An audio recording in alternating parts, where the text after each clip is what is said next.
Are you ready for the weekend yet? We have events, news, and a guest for you to enjoy this Lake Life weekend.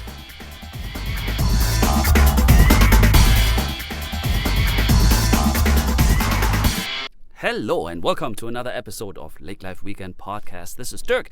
I'm your host and we have weekend 31 approaching. How do you like our new event map? I hope it's working well for you.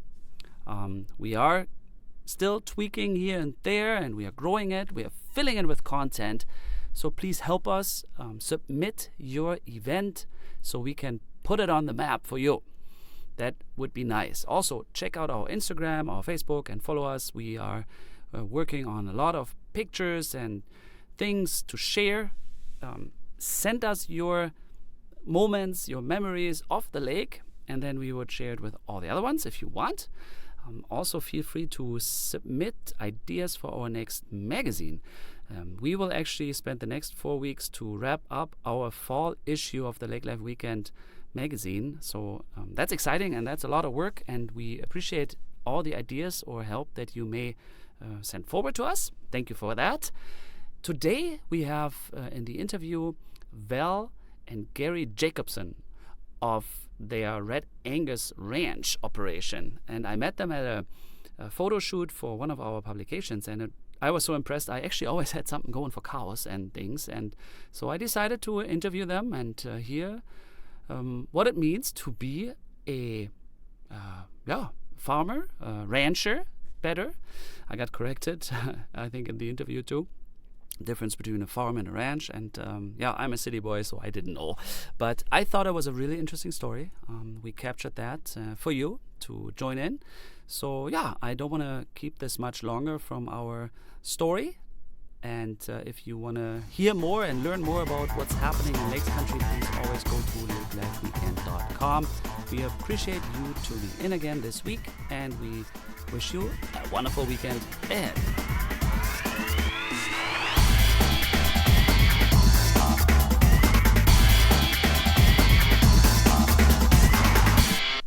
Welcome to our interview part. I'm here with Val and Gary Jacobson. Hi, you two. Hello. Hi. Thank you for coming. Val and Gary, you are operating a Red Angus beef ranch. Correct. And I met you a couple weeks back at a photo shoot where we took pictures of your operations for a publication. And me, as the German, I'm always fascinated by the locals. And I was not offending you by calling you a cowboy. I will show a picture later of your hat, and you are ranchers through and through. And I was hoping to discover your story about the Red Angus, the specialty about the meat, your operation, the history, and naturally grown, fed animals, and then that you're a local producer. So maybe we start from where you're from and how this all started. I think by Yulin? Hitterdal, actually. Hitterdal. Yep, which is next to Yulin. I guess we always been interested in cattle since I've been a little kid. Me and Val have been married since 1976. Oh, yeah? Used to have a hog operation. You grew up with hogs. Mm-hmm.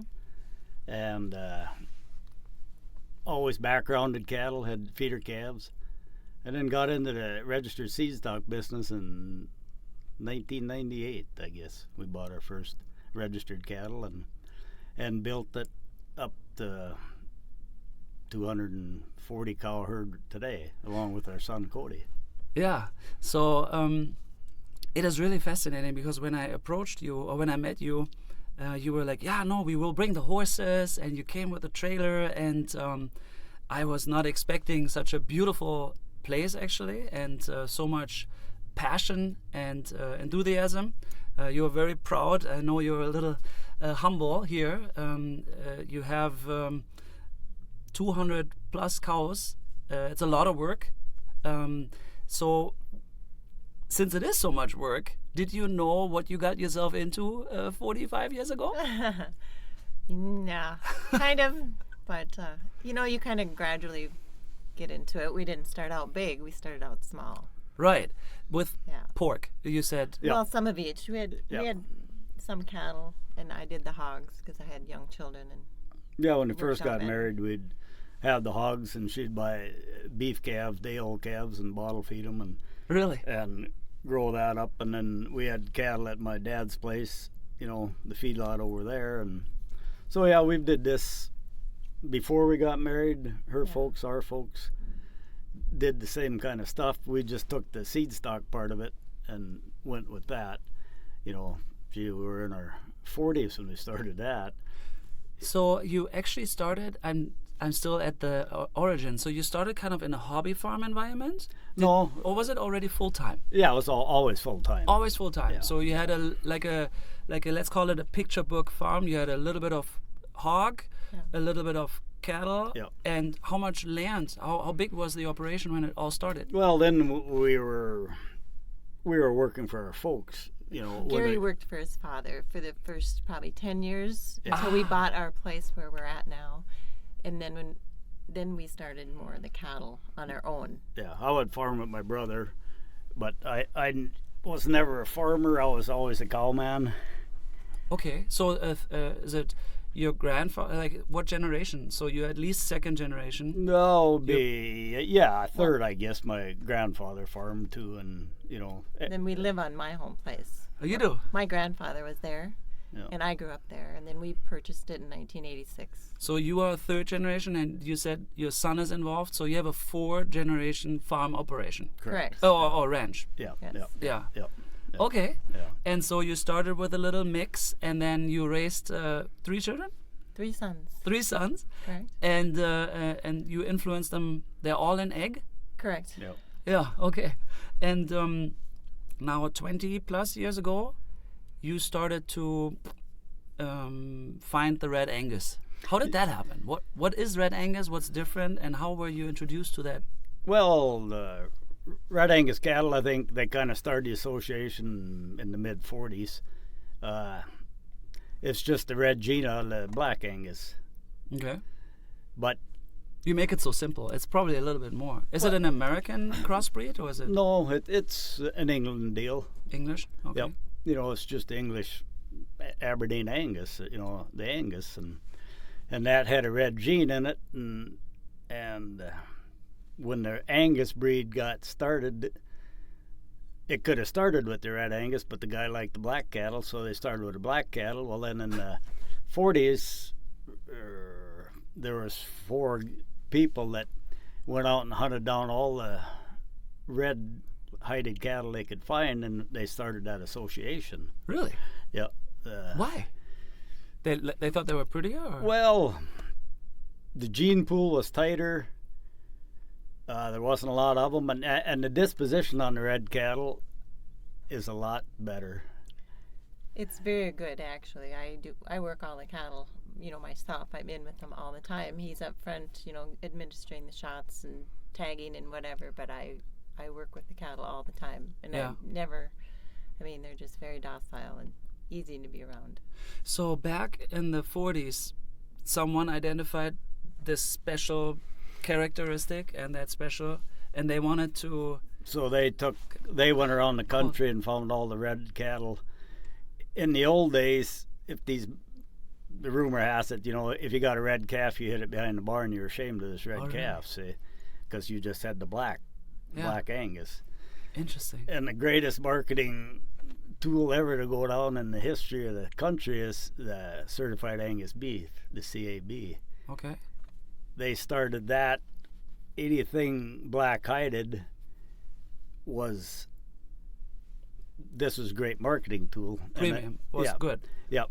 And but anything black-hided qualified. So then you got your other kind of cattle. If they had a black hide on them, they started that would work. So the CAB is a small percentage. It's the premium beef, Mm-hmm.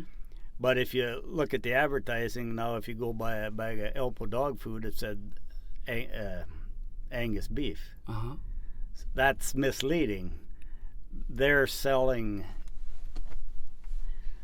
the Angus it's just turned out to be a great marketing tool. I'm rambling here. Yeah, but, no, but I follow. But it's the CAB is the premium part of it, but Angus beef has gotten to be such a selling point. So, but that's not the CAB. Angus beef can be a lower grade of meat. So is the Angus actually also like, let's just, because I'm not expert here, so let's just say there's a German Shepherd and then there's a Springer Spaniel. It's like an Angus and a, what is that German breed? Holstein? Do they have different bone? Is it a different cow or is it just yeah. I mean, the Angus, the Hereford, the Black Angus, the Red Angus, it's English breed. The exotic breeds that are Simmental and the Charolais more, and the Galway, they're... And they have different size and a little bit longer leg? Different made, but okay. Everything is getting made now into that more same type of animal, you want cattle with a lot of muscle, a lot of thickness, a lot of meat in that, Okay. So there's a lot of, like, let's say, pictures of mass production, bad cow. So we really work with cows on the field here on your ranch, and they're free walking, correct? And they're finding their food on different pastures, and then in the winters they're provided with locally grown on your fields corn and grains, I guess. Yeah, corn, silage, and hay, and Yep. So it's all your microcosmos. Yeah. Right. So and that has a effect on the quality, right? Like, so what happens? Like, I heard a keyword earlier, marbling. Like, how do we make beef the best quality? How does that work? Seriously. Well, the Red Angus is noted for marbling in the first place. And our cow herd is built on maternal. We like to buy our bulls.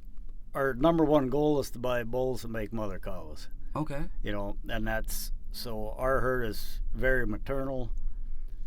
And we breed for average. We don't like to chase certain deals, but we try to use bulls that are above average in the marbling, and that's what we've found. Good. And then the feeding program, the ration, the corn, silage, hay, and mineral products and everything.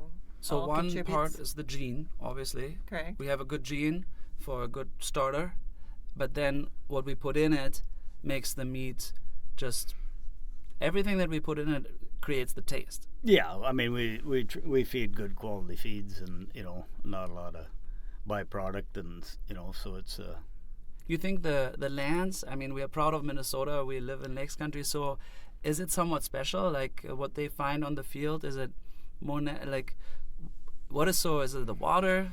Well, it's probably everything, and we do even graze the corn ground if available, like after the corn has been harvested. We'll fence in the corn ground and let the cattle roam on that in the fall before winter comes, before the snow comes. Right. And then they just eat the debris stumps that's left. Yeah. And that's good nutrition too. And then when there's not enough of that feed, we start the feed program. It's a supplement the corn stalks, try to cheapen up the cost of it, and they can. But then they roam around; they're not locked up. Yeah. Right, They exactly. can keep I can see it sometimes driving around. I always see them like cattle around. Yeah. So they can walk. That's also good for muscle building, I suppose. I mean, Yes. they're not just standing still and locked up. Yeah. Do you think that the mental health of a cow has an impact on their development? I don't know. I often wondered that. You get them cattle that come from West River out there and running thousands and thousands of acres, and then it's got to be they get back to the feedlots for the harvest process. Their end of their life cycle, and but the hormones, maybe if they're not stressed, right? If they're correct. Stress does play a part in the animal. Yeah. Right, it does. And the meat. Yes. Yep. Oh, I and you truly think? believe that. Oh, very much so. Interesting, yeah. So you want quiet cattle in the feedlot all the way through. Excitable cattle make dark cutters. It affects the carcass yield and the grade, and Really? Yep. Mm-hmm. So you want a quiet animal.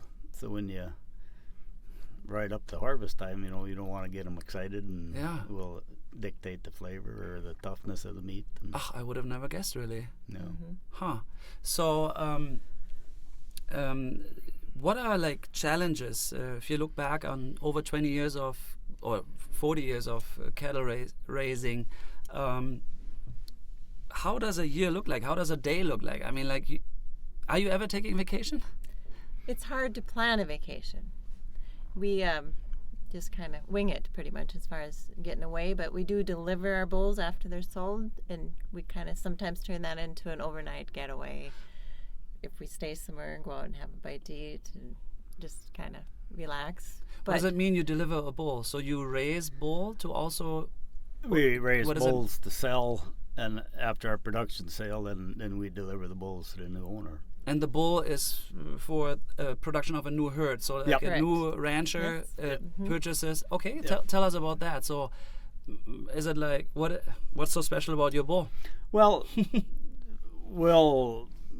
probably half of the bulls, maybe a little over half, make a bull. They got to fit the criteria to be able, Reproduce? to keep. They got to have the look. They got to have the performance. They got to have They're tested. semen tested to make sure they pass, and anything that don't falls out, and then they get cut, and then they go in the feedlot.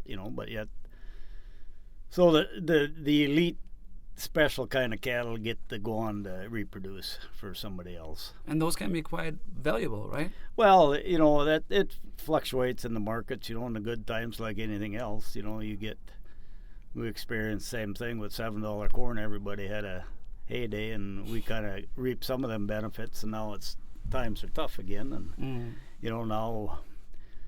But what's the ironic part about that?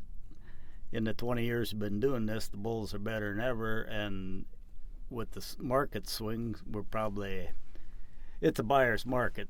I guess the bulls we're selling today compared to 4 years ago are at least half the value just because of the markets, but the genetics are better. So right now it's a buyer's market out there for the guys that want to improve their cow herd. That's what they got to look at. They got to go find somebody that's been doing this for a while, and they can get the most bang for their buck. Huh. I live here for 10 years, and as a city boy, I think the agricultural market is very volatile, yeah? Yes. It jumps up volatile. It jumps up and down. Yeah. And with that being said, that's probably our biggest struggle, is that as far as running a ranch, because you don't know what your income is going to be. Next year. No. You have no idea. We have no idea. There's no stability. No stability with the markets. And then the weather, I'd say, is number two. It's quite a challenge because we started feeding the 1st of November, and it's 7 days a week, and it's really cold. Yeah. And you fight the storms and freezing water and just all kinds of issues because of the weather. So hearing all those horror scenarios, like if I am a millennial and I want instant gratification, let's say I'm making fun, but like I'm an iPhone victim and I just want to play video games all day. Let's just look at that person that doesn't exist, yeah? But is there anyone following that hardworking generation? Do you think, who wants to get up 7 days a week, feed cattle to produce a quality product? Like, what is the future of cattle ranching look like, you think? I've said that a lot. It looks calm. Yeah, silent. Scary. it's hard. We have one son out of the three that is interested in livestock, and he helps us. But he farms the rest of the time, so he goes, all year long. In the winter, he helps us. Then come spring, he goes out in the fields and continues with that until the crops are harvested and the ground is frozen. Then he's allowed to come back and help us with the cattle. But he can't sustain his family on just the cattle. Okay. That's why he's in the farming too. So it's very hard. Yeah, I can't imagine, like you said, the millennials wanting to do what we've been doing for the last 40 plus years. Yeah, 40 years. And never being guaranteed a profit. Yeah. I mean, you can go backwards fast. I mean, it's a struggle. This has to be, you have to be born to do this. There's no way that you can just become a rancher.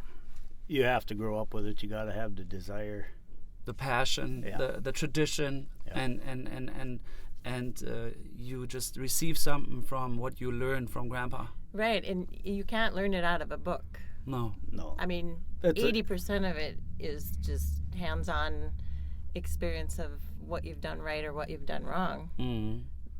And, you know, education doesn't hurt, don't get me wrong, as far as going to ag.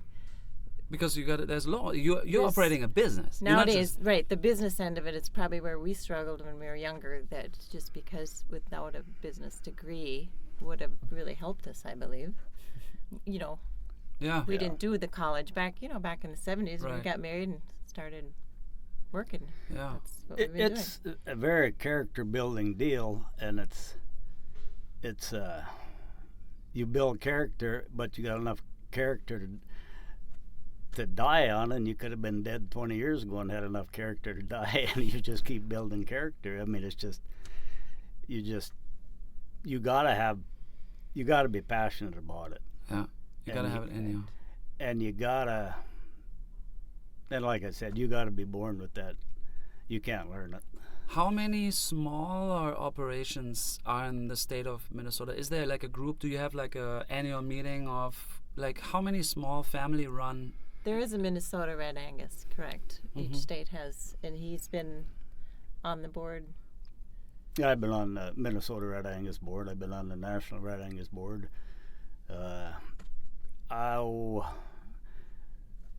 We've been involved with the Minnesota for 20 years too. 20 years on the national deal, and it's you've seen. There's a lot of in the Minnesota. There's a lot of small family farms that got Red Angus cattle, and we have our meeting once a year, and we have a female sale, or female sale, I guess, at Hutchison, Minnesota here State sale. at our Minnesota State sale, and North Dakota. And you get together. Yeah, And you have a exchange. banquet. You have There's a a banquet, and then the election of officers, and Yeah. you know, local. But is it like 100 families or 200? Oh no, it'd probably only be Yeah. there probably ain't but 30, 40. Oh, okay, so it's a very It's small, small group, at group, least for yeah. the Red Angus. Yeah. That's the Red Angus. And, that's correct. and do you have a feeling on they all have at least one son or daughter that's going to take over, or like are they going to just merge? Are they going to give it Well, up? we're What's at going to happen? we're at the age now where there's a lot of younger kids coming up that are in their 30s and 40s. Oh, there Not is. a lot, but I mean, and a lot of them would be the second generation. Mm-hmm. Yes. When we started the Red Angus, we just started it. We were first generation seed stock producers in our family, and we've been in it 20 years, and it takes a lifetime to build a reputation, and and now we're at the age where we're gonna sell down a bunch of cows and keep a few nucleus cows, but slow down a little bit. Yeah. and- So you're at the point where you want to downscale and yeah. have a little bit more flexibility with your own time. Yes. So you want to reduce the stock from like 200 to 100, let's say. Yeah, whatever. The Yeah, figure whatever it will may be. Whatever, Yeah, yeah. So tell us, how does a day look like for like, how does a week, or just in a nutshell, the 4 seasons, how does that work? So maybe somebody wants to become a farmer, who knows, or rancher. Yeah, well, it It depends on the season, of course. You Right. know, summer's a little slower, just once the cattle are on the grass. Then it's the haying, which has taken us a month. Pretty much the whole month of June this year we were haying. Oh, you're haying, so Because you're of weather. There was too much rain and different things. And then it's rotating pastures, checking cattle. So the summer is a little lighter. And then once they come home, then changes. Then it's every day Every day. chores, every morning. And the bedding, chores, cleaning. cleaning. Yeah, it's just, it's pretty much all day once winter hits. Oh. And then we start calving the end of January. I like to say I like to calf when I can walk on water. We got yeah, because it's not so cold. well, it's cold, but the frozen. ground's froze. We don't have to fight the mud, so Oh, you can walk on water. Yeah, okay. yeah. So we that's why we calf early. We got a Is it all good- indoors, or like don't well, they freeze? they're outside, but it's one thing that we try to calf through the barn or get them in after they're born until they get dried off. It's one thing when a calf gets the hair fluffed up and dried off and a belly full of warm milk, they'll lay outside when it's 30 below right beside their mother. Really? Yeah. We have an indoor calving barn. Mhm. They're in there maybe a day to 2 days at the most before they're tagged, ear tagged, and Mhm. given their shots and And let then they back go out. out with their Yep. mothers. Yep. But we're well protected. We have trees around the feedlots or windbreaks to protect them from the wind. Yeah. Right, the wind is The wind is the hard part, and we have little calf huts that we've built so the babies can go in. But on a nice sunny day, almost always they're outside. and they have a natural instinct, obviously. Yeah. Yes. So to they be seek outdoors. shelter? They will seek shelter when the storms hit. I will come out there and you rarely find a calf out of the huts. Mm-hmm. And then the minute the weather clears and it's nice, they all come out and run and play and Really? find their mamas. And Fascinating. Yeah. Yeah. And do you connect to, like, I mean, you are grinning, you're enjoying, so is there a connection to cows? What is so special about the character of a cow? You talk to them? Well, they get a lot of names sometimes. Yeah. Yeah, well, I don't know. It's hard to explain. I think It's like I said, it's a passion you're born with. mm-hmm. But they do, you think they communicate with you? I think they sense your feelings. Like they know us, Mm-hmm. and I can walk in amongst any of the cow-calf pairs all the time Mm-hmm. to check, because I check for sick calves or anything slow or any issues. Mm-hmm. I walk in amongst them and they just stand there. Lots of times they're laying down and you can just walk right by them. If a stranger comes, and if it's somebody loud or somebody a different personality, sometimes we'll get the cattle They just quite excited. You know, but Or a young child. Sometimes I think it's a predator, is what I think, yeah, and it yeah, makes the cow very nervous. especially after we calf, and Yeah, because they're You know. so protective of their babies. Of Yeah. course. Yeah. Yes. But you've seen when you're out there a Yeah. couple weeks ago how quiet the cattle are. Yeah. You guys Yeah. come out there and they're They're curious. curious. Yeah. Yeah. And a lot of cattle won't do that. A lot of them cattle would have been in the other end of the pasture, but they'll come and surround us. But Right. that's the disposition of the Red Angus. Plus, they're handled, and when they're handled, we do Yeah. it as calmly as possible. Right. Okay. Whether Handed we're, means working them. Say you have to vaccinate them. Like before every cow calves, they need a shot. It's called for scour guard. So I mean, there's many times you have to run them through the chute for different reasons. And we don't Spraying use or hot shots or whips or anything No. like that. It's just no hollering. It's just a lot of just talking to them and mm-hmm. because him and I and our son do most of that. I mean, we've had a few part-time hired hands, but that have been good to help. that have been good to help. Yes, Yeah. but we make sure they're handled, Yeah. quietly. Yeah. Well, when it comes to the end of the lifetime of I mean, we produce them not as pets. They're not house pets. They're not right. house dogs or goldfish or a bird, cat. They are actually meant to breed for a purpose. We eat of them. Right. Or what. Right. So when it comes to the processing part, you mentioned in our previous talk that it's very safe. Yeah, the environment from the processing to delivering to the consumer, the USDA.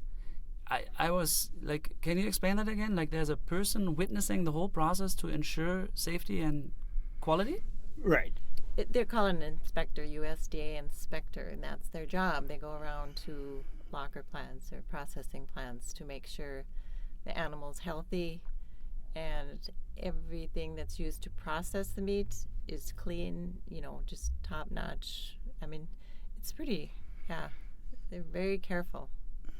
So really, they witness the animal to arrive and then Yep. cut, like, so it's that high of a quality standard where we are. Well, like all the major packing plants in the U.S., yes, Are there's inspected. inspected, and it's I mean, For quality control of the meat. the beef eaten, Yeah. and that's why the cool country of original labeling, should be so important to the people of the United States. The beef raised and eaten in this country is the safest beef anywhere. Yeah. Yes. So, I mean, the public should demand that they want to know where their meat comes from. And the bad part of it now, beef can be shipped in from overseas, and if it gets packaged here, then it can become USDA US, approved. but it's really not. With our Red Angus cattle, we got a yellow tag, an FCCP tag, and by putting that in that calf's ear at birth or before shipping, as long as it's done at the ranch, that serial number on the bottom of that tag, them cattle can be taken to a feedlot and identified that animal was raised in Hitterdall, Minnesota. Mm-hmm. They can trace it back to where it to came the ranch. from. Mm-hmm. And the beef that gets shipped overseas to China now, or when the exports, they're looking for that kind of meat. So they want to know where it comes from. So that's another really good thing about the Red Angus cattle, with that 99-cent tag that originates. I mean, that can be any major feedlot in the country. They'll look at that calf and realize it either come from Hitterdall or Mobridge, South Dakota, or Steele, North Dakota. I mean, it's an amazing deal, and that's something that with the cool needs to be brought back in. What do you mean the cool? Well, that country of original labeling. So it's country of original labeling. Yeah. So it's something that the American people, they all want this now. They want to know where their food comes from. Right. And with that labeling, but there's a fight. I don't know if the packers don't want it, because they can ship meat in, and once it gets here, then they can package it as U.S. beef, which it really isn't. Interesting. Yeah. So it's a lot of the local deal. It's pretty important. And Is it like how much beef demand? Do we have an overproduction of beef? Are we exporting a lot? I know in Europe, U.S. beef is very valuable. I mean, probably the shipment cost too, but it's a premium beef. I know that and it tastes very different than European beef. Always has. Okay. And it's actually, the market has been not always open. There was not access to U.S. beef because of how they raise them. But Europe has different rules and regulations. But like, do we need to import beef? Is our beef and meat demand so high, or is it just like, is it cheaper to get it from? Well, it's easier to import some beef and then to get the cheaper cuts and blend it with different meats For burger and stuff like that. And it's fast food, I would guess. Yeah. A lot of it. Oh, fast food. Yeah, that's really not good meat, is it? No. No.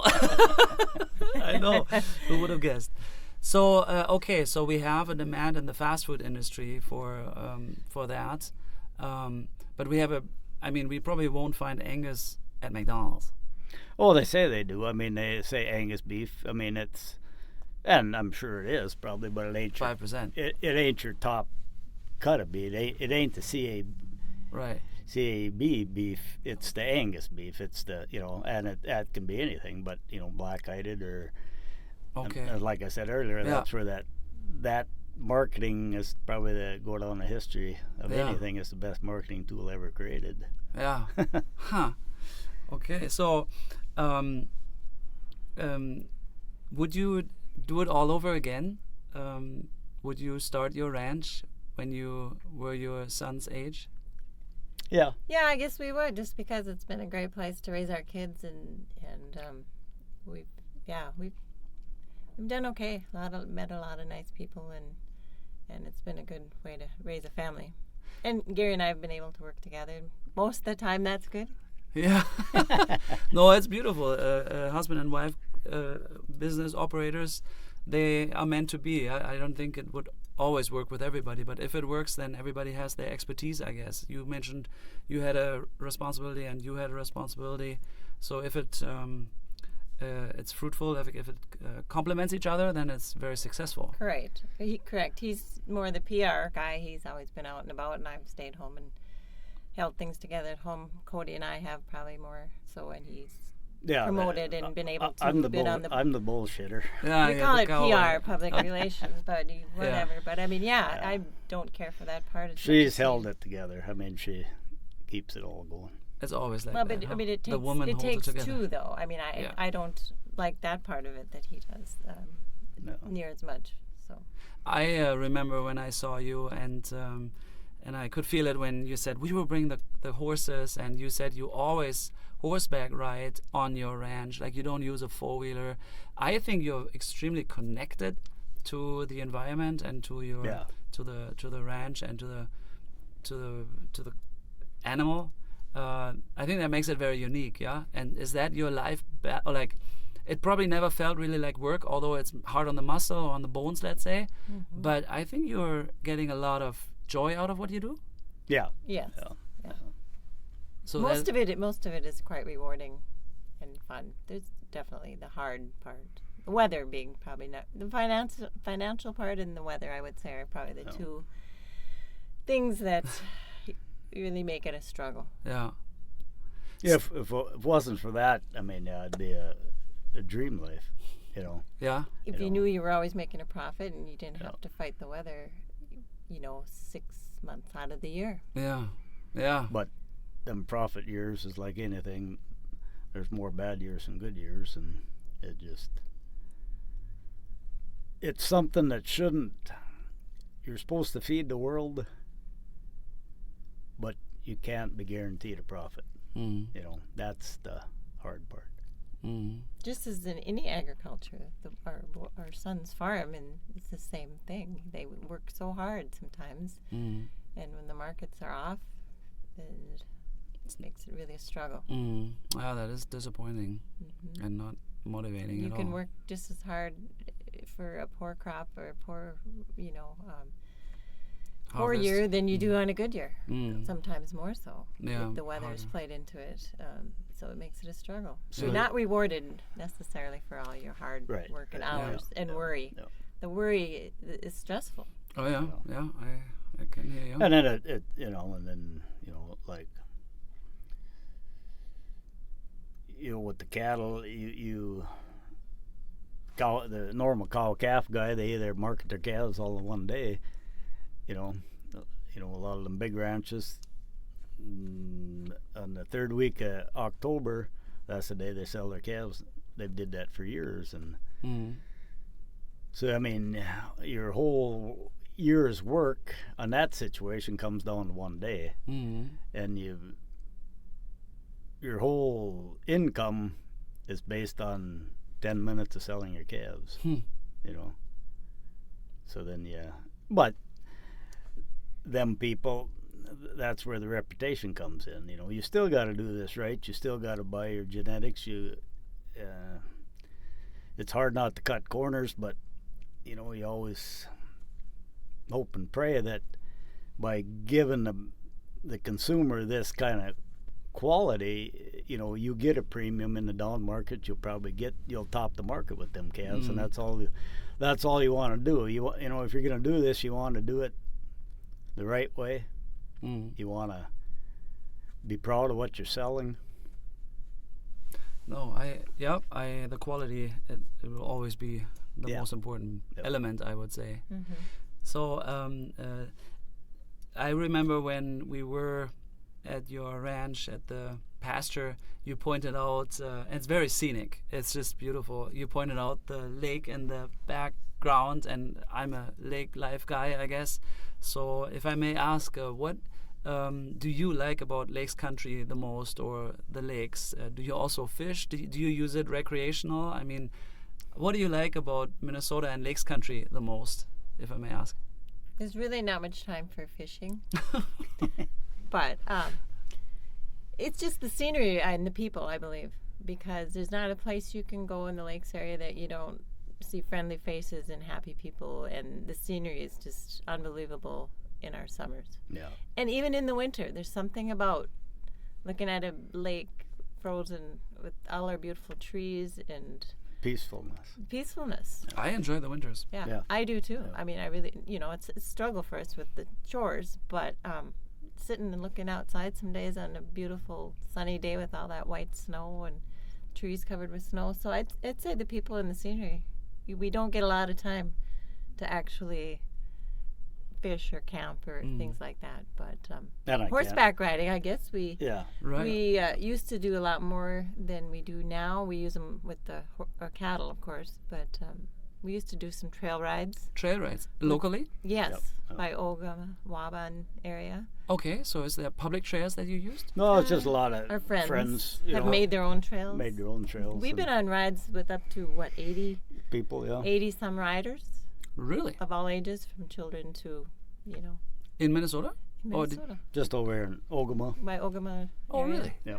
Just in a long little pearl chain. Yeah, Yep. and we stop at the lake. There's usually some lakes and woods that's what we ride through, and then we And the stop. lake bars, of course. And lots of times four-wheelers will bring a cooler, and we'll stop and have a cold beverage and visit and intermingle and meet new people. We different- did that. Yeah, we did that for quite a few years when we were younger, I guess, and we've been out to Montana to the Bob Marshall and the Lee Metcalf with our horses. Yeah, you are definitely horse people. Mhm. Like each cowboy needs a good horse, yeah? Right. Is that so? Yeah. Oh, that's huge, having Yeah. a good horse. Yeah. Really? Especially what we do. Our horses are cowbred, and Oh, really? yeah. That's It's a specialty horse. quarter horses are bred to work cows. Ah, okay. So Oh, when, yeah. when we got to bring cattle in to do anything, there's not ever a question we're not going to get them brought in. Normally it's him and I with Yeah. 2 horses. Yeah. Sometimes we have the third horse, but And the horse knows what, like, do. Oh, it's in yes. the gene. It's kind of like a shepherd dog that does the sheep. Yep. So the horse knows that Yep. it's. Yep. Ah, I did not know that. I have a mare that I've had since she's 2 and she's 32, 33 now. 33. She was one of the best cow horses I've ever had. If anybody went off the herd, she was on him, and you better be paying attention because She works. she's there. Oh, you just happen to be on top of her. Yeah, Yes. pretty much. Really? Yep. Yep. Well, I got her as a 2-year-old, but I mean, it takes a while to get a horse to that point, but she definitely. Oh, so But you it- barely guide them. They just like they Oh know. yeah, they all. They yeah, know. Yeah. Ah. Yep. Yep. In I fact, don't I got a video a customer up at Orr, Minnesota sent yesterday. His granddaughter's out checking the cows, and he's got a horse that goes with, or she does. And this horse without the saddle, that video, once the horse realizes they're bringing that cow to the corral, she'll sit back, and that horse without a rider will bring that cow.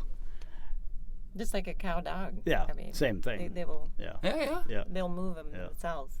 So that's bred into them. It's It's in the gene. Ah, it's in the interesting. genes. I did Yes. kind of like a pointer dog knows they just point. Mm-hmm. It's a horse. Ah, Horses have been very important in our program, I would say. Yeah.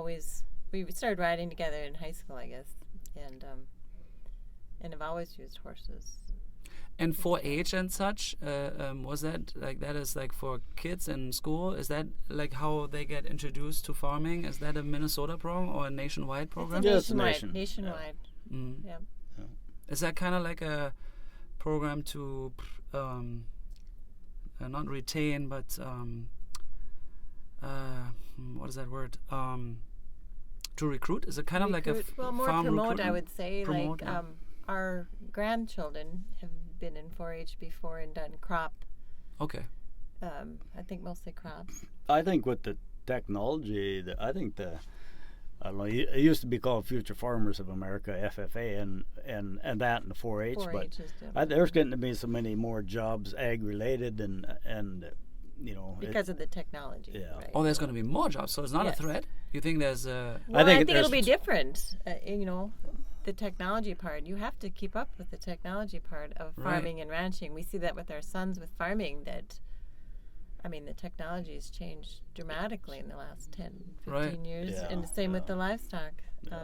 Like we were telling you about the embryos and Yeah. such. We never used to do that. okay? We have Uh, ET cows that actually carry an embryo. Like Yeah. it's not her calf even. She carries an embryo. It's like in vitro fertilization in a way. Yes. Yes. Yes. But I believe the people left in the cow business is going to be as high tech as the farming today. I mean, the day buying a bull out of the kill pen and throwing them out there. Yeah, you can get by, but you're not doing what's better for the beef industry. But the young people that are in cattle now that we know, most of them AI, and they all are up on the technology. They've gone to ag college and have degrees, and that's the way it has to be, I believe, at this point. That unless you're born and raised, but even then, just to have the technology part that your parents probably can't teach you is going to be crucial. Our generation was taught if you worked hard and waited in the shed a lot, and things would take care of themselves. But it's way more business oriented anymore. You know, it's a business. Yeah, it's a business. You still want to do it with a handshake and that kind of stuff, and keep your integrity, and you know, that's very important. But it's more than that anymore. It's got to be run as a business. Oh. You know, I mean, and there's many different ways to go about it. I mean, you know, but you got to wear more than just a cowboy hat anymore. Yeah. Many hats. Many hats. Yeah, that was very insightful, and that's a good picture. Wearing many hats. No, I really appreciate you sharing an insight in Red Angus ranching and your operation in particular. Yeah, appreciate it. That was very interesting. Thank you very much for taking the time to talk to me. you.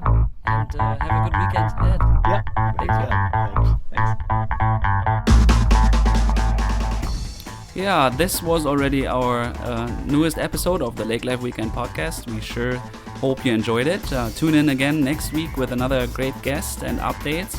Always check out our website, lakelifeweekend.com, and if you have some comments, please feel free to email us at hello@lakelifeweekend.com, and you have a wonderful weekend ahead.